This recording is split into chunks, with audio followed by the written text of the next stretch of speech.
muy poquito. Yo creo que hay que entrar directamente en materia.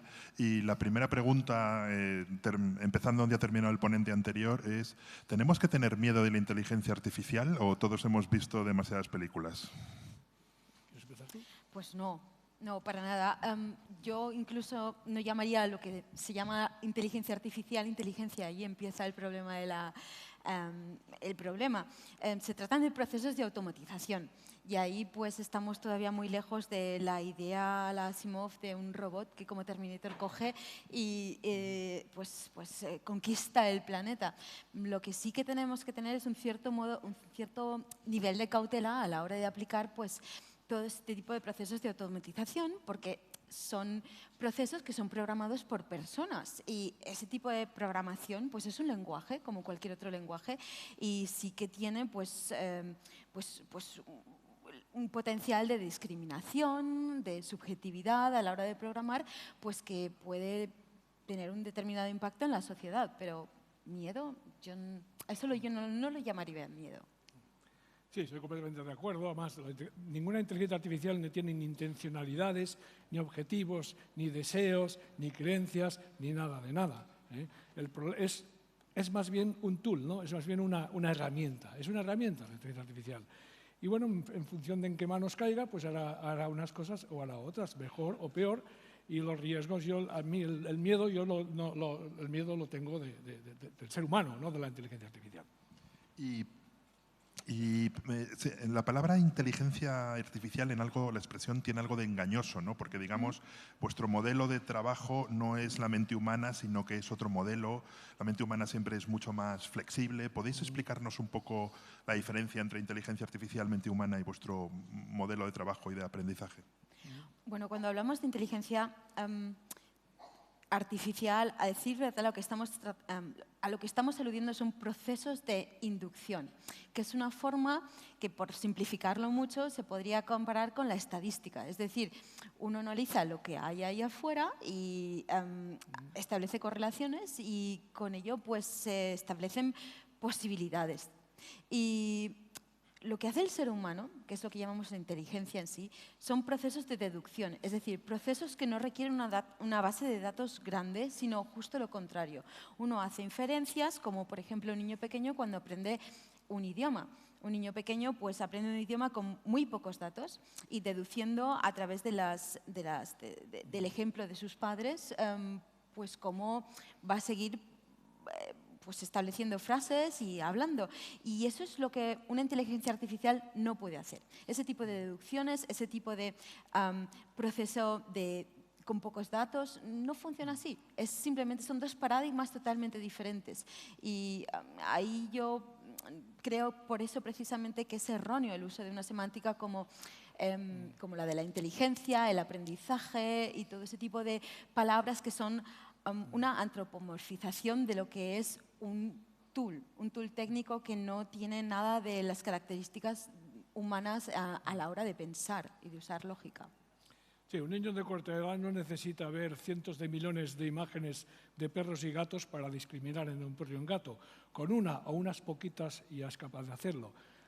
¿Qué está ocurriendo en el cerebro humano para que algo tan extraordinario sea posible? No sabemos muy bien, ¿eh? La verdad es que no se sabe muy bien. Se estudia el cerebro y hay muchos progresos en brain sciences y en neurociencia, y la parte, digamos, de bajo nivel,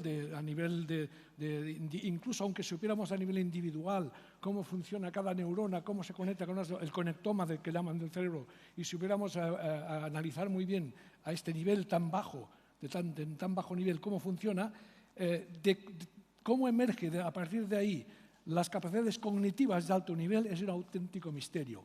Hay un espacio intermedio ahí que no tenemos ni idea, no se sabe cómo funciona. Y esto claro, esto es un gran problema. Por eso en inteligencia artificial no se sigue mucho el camino de intentar reproducir realmente mediante métodos computacionales o artificiales un cerebro humano. Hay quien sí lo está haciendo, pero digamos el mainstream, la inmensa mayoría de investigaciones en inteligencia artificial no van por este camino, van por caminos completamente distintos. Los pájaros no hacen así, baten las alas para propulsarse y los aviones no. La naturaleza a veces llega a soluciones, resuelve problemas por unos caminos que no tienen por qué ser los mismos cuando lo hacemos por métodos artificiales, ¿no? O sea que no necesariamente tenemos que imitar hasta el más mínimo detalle el cerebro para avanzar en inteligencia artificial. O sea que la misma máquina que es capaz de ganarnos 50.000 veces al Go o al ajedrez sería incapaz, por ejemplo, de escribir una frase que se entienda, no ya un poema o Guerra y Paz. Por supuesto. Bueno, es más, hay una cosa en Machine Learning, en inteligencia artificial, que se llama el Catastrophic Forgetting, el olvido catastrófico. Imaginemos este Deep Learning, esta red neuronal profunda que ha aprendido a distinguir, después de millones o cientos de millones de imágenes etiquetadas, a distinguir pues, perros de gatos o incluso etiquetar una imagen de una persona haciendo volar una cometa. Bien, perfecto, todo eso. Una vez aprendido esta tarea, imaginemos que ahora la programamos o la entrenamos, esta red neuronal profunda, para que haga otra cosa completamente distinta. Jugará un juego, Go, por ejemplo. Bueno, aprenderá también a hacer esto, pero se olvidará completamente lo anterior. Ya tiene que empezar de nuevo desde cero. Este mismo sistema ya es incapaz de volver a reconocer gatos, perros y todo el resto. Este catastrophic forgetting es terrible, ¿no? Es un gran problema y esto es una indicación muy clara de esta superespecificidad que tiene la inteligencia artificial actual, la real. Yo llevo 40 años en la cocina de la inteligencia artificial. He trabajado en temas de medicina, de música, en muchos aspectos.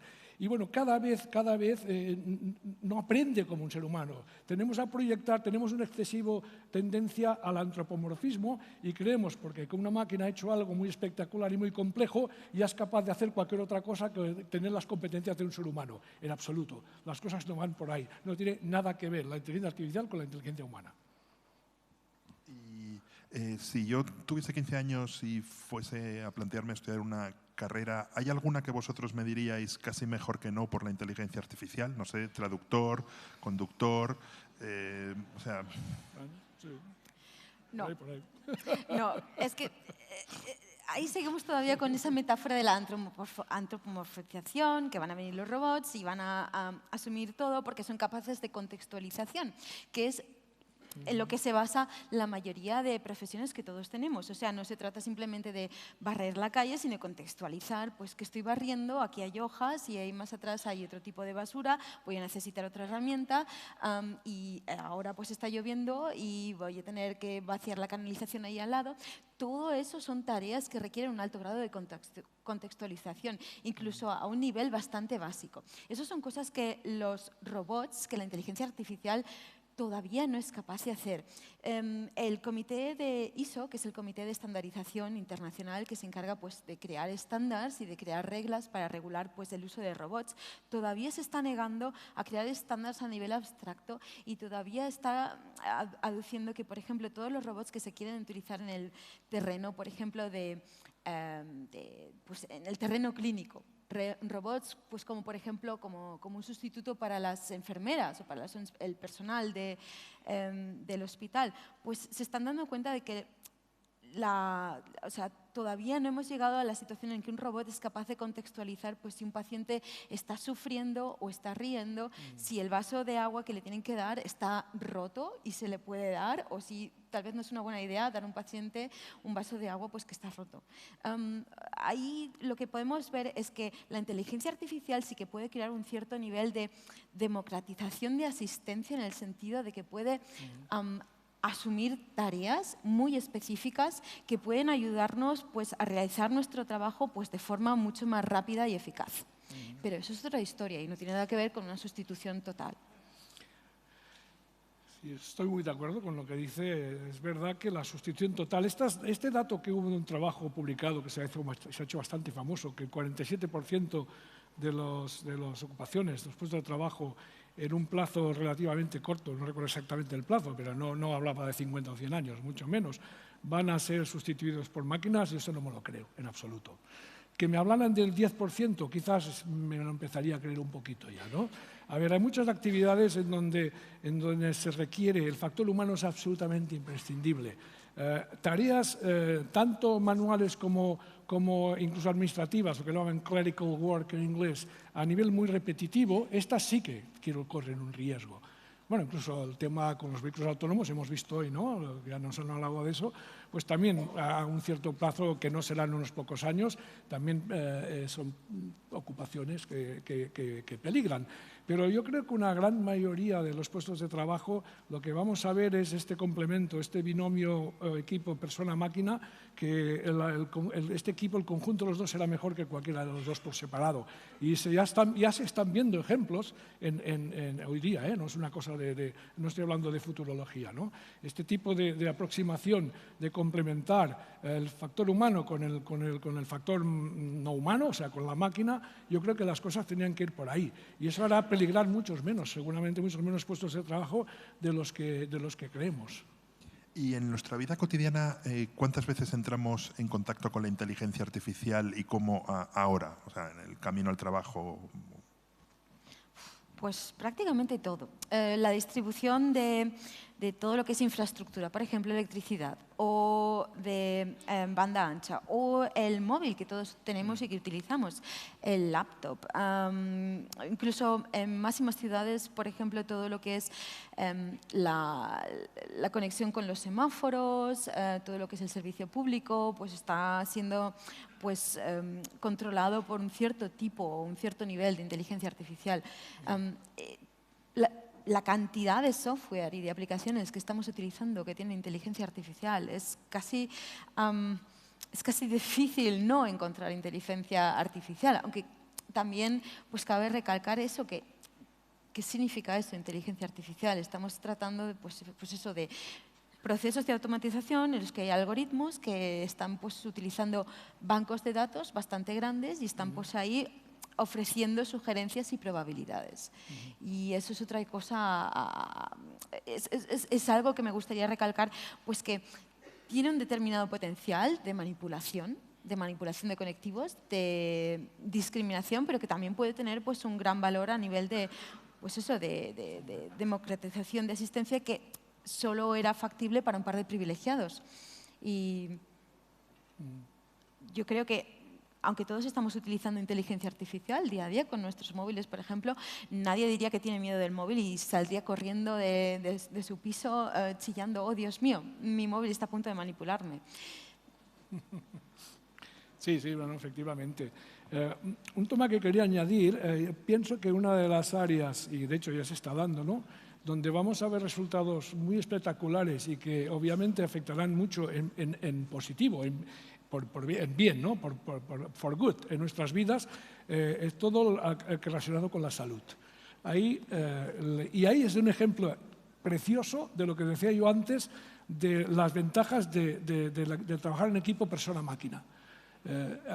Las mejoras en los diagnósticos, el afinamiento en los tratamientos, las terapias, los protocolos que siguen los médicos.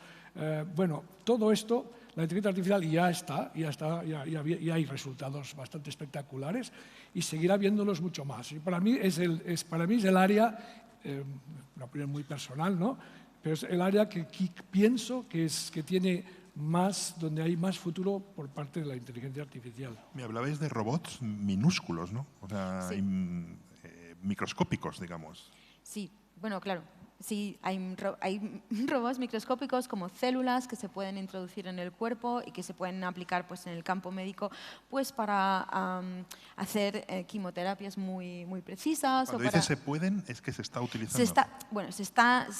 Está todavía en desarrollo, o sea, todavía no podemos hablar de programas que sean aplicables de forma comercial o que sean aplicables pues, en el militar, porque el militar, por ejemplo, también está investigando en este campo. Pero, claro, hay muchas más aplicaciones que ya tienen uso. Por ejemplo, pues, las gafas para ciegos que está usando Microsoft, por ejemplo, y que están ayudando a muchas personas con discapacidad visual pues, a poder pasear por la calle sin necesidad de ayuda. Bueno, los robots no responderían a la definición estándar de lo que es un robot.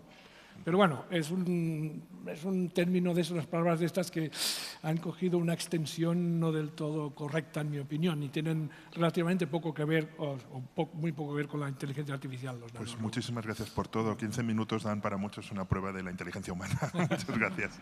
Gracias.